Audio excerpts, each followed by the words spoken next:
avant la fin de l'année 2012, je ferai voter la règle d'or.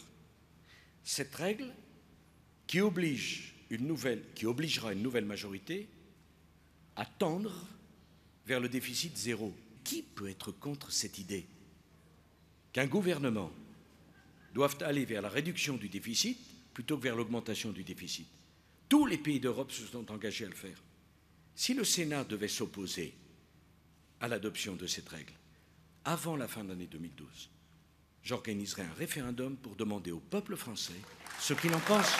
Dans le passé, jamais M. Mitterrand n'aurait fait 2 septennats s'il n'y avait pas eu Jean-Marie Le Pen. Et aujourd'hui, Marine Le Pen réserve ses coups les plus féroces à moi. Donc je ne vais pas prendre la leçon de la part d'eux et en plus la leçon de la part de la gauche qui n'a eu de cesse que de vouloir faire prospérer un vote de protestation pour empêcher le centre et la droite républicaine d'exercer les responsabilités du pouvoir.